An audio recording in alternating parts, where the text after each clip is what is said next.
This land has been home to people for thousands of years. But 250 years ago, this group of British colonies declared themselves the United States of America. The country would spread to become the USA we know today.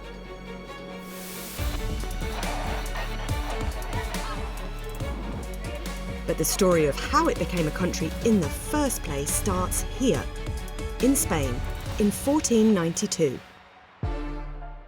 The Spanish particularly wanted a more secure route to get trade goods from Asia. And Christopher Columbus volunteered to sail west from Europe to try to find a sort of round-the-world way to get to Asia. But nobody knew there was an entire continent in the way. So when Columbus found islands here in the Caribbean, he assumed he'd found Asia. Contrary to popular belief, Christopher Columbus never set foot on what is now the continental United States, but it's a discovery that completely changes the course of human history. It starts a wave of Europeans crossing the Atlantic to explore these new lands. And by the late 1500s, Britain sees an opportunity. The Spanish by this point have been bringing back not only the kinds of trade goods that people expected, but also lots of gold and silver. And Spain, as a rival of England, is becoming wealthier and more powerful, and the English monarchy wants to get a piece of this. With the Spanish focused further south, other European countries look to the north. The British attempt to set up a colony here in 1585, and that fails. But in 1607, they try again. They establish their first permanent settlement and call it Jamestown. They name the region Virginia. Thousands more settlers follow. Some come looking for religious freedom, for others it's about the opportunity to make money. But this colonisation comes at the expense of the millions of people who already live there. Near the British colonies, there was great devastation for the native populations. They often suffered from diseases like smallpox that the Europeans brought. They suffered from wars fought against the Europeans. And gradually those nations that were close to the European colonies had to sell land, give up land to the colonists, and find a sort of way of living within the colonies. The colonists start growing tobacco, but they need workers for the plantations. Their answer was the African slave trade. By the time the United States would become a country of its own, hundreds of thousands of people had been forcibly brought from Africa to America.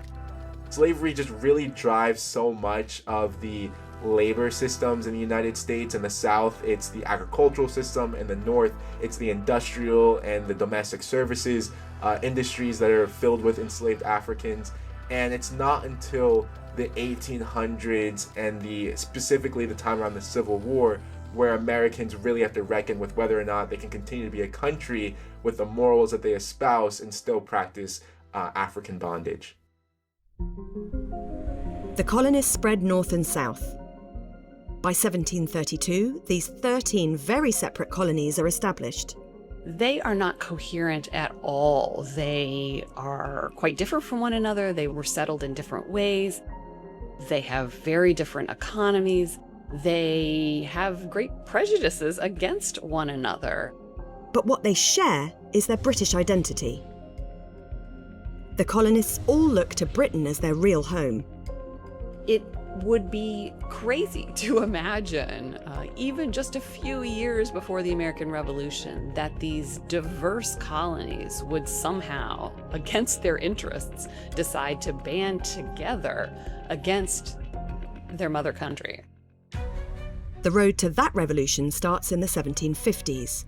Britain and its colonists in America fight a war against France, Britain's bitter enemy. By this time, the French also claim huge territory in North America. But after the war, they lose much of it to Britain. And the king becomes worried that if the British colonies expand into this land, it could start a new war with the native population. The colonists always wanted to push west. The King of England put a proclamation line saying that you can't push further west than this line. A lot of colonists, they were seeing this as impeding their westward conquest.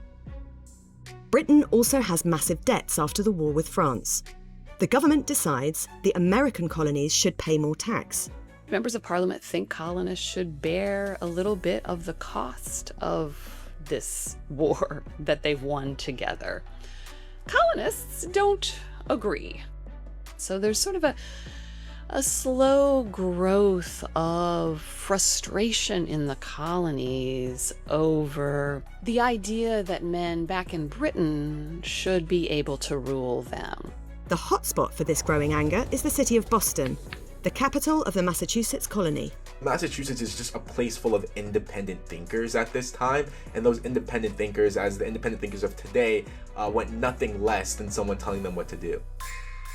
4 events in Boston caused the situation to spiral. In 1765, colonists in Boston riot against British taxes. Then, in 1770, a group of redcoat British soldiers shoot into a mob of civilians. They kill 5 people. It becomes known as the Boston Massacre.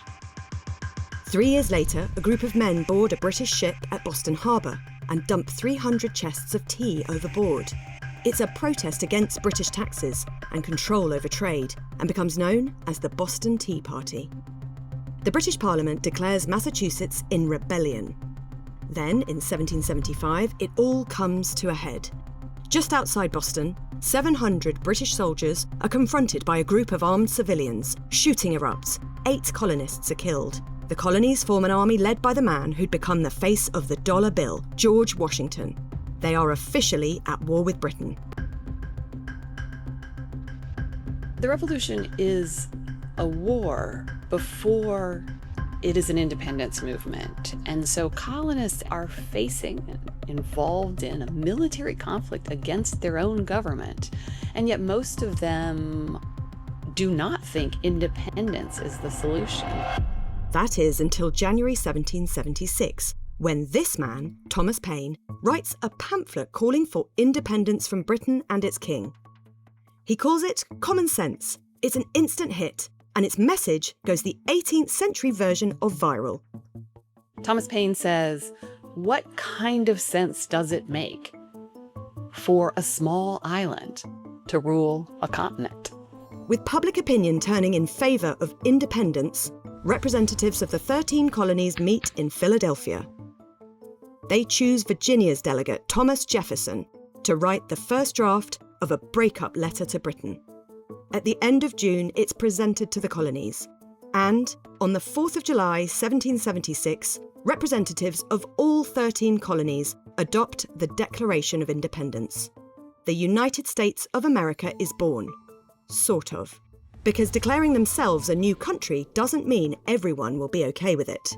It's a process. It's not you sign the Declaration of Independence, you're a new nation, everyone accepts you, and it's a hooray, happy moment. It's you sign the Declaration of Independence and you start the fight to actually retain and keep and preserve your independence. The war escalates. The king sends 32,000 British troops to New York to stop what he sees as a traitorous rebellion. The Americans look to France and Spain for help. Britain is now an enemy to all 3. There was a lot of incentive for other European empires to support this new nation and breaking off from England, because who knows what you can get in terms of alliances and economic cooperation if you're the people that help them in this early part of their journey and it's successful. With military and financial help from France and Spain, George Washington leads the American army through 5 years of war with Britain. Tens of thousands are killed in brutal battles. And in 1781, at Yorktown, just 25 kilometres from that first permanent settlement at Jamestown, Washington surrounds Britain's forces. They surrender, and the war is over. The British people, the British Parliament, are tired of this war, tired of paying for it, worried that they might lose other colonies. And the British just basically cut their losses, and Washington and the United States win. This painting is proof that it's a messy breakup. It's done to mark Britain's recognition of American independence. It's never finished because the British delegates are too ashamed to pose for it. But the Americans are busy building a nation. They write a constitution with a new idea: to have a president in charge. The war hero George Washington is elected in 1789.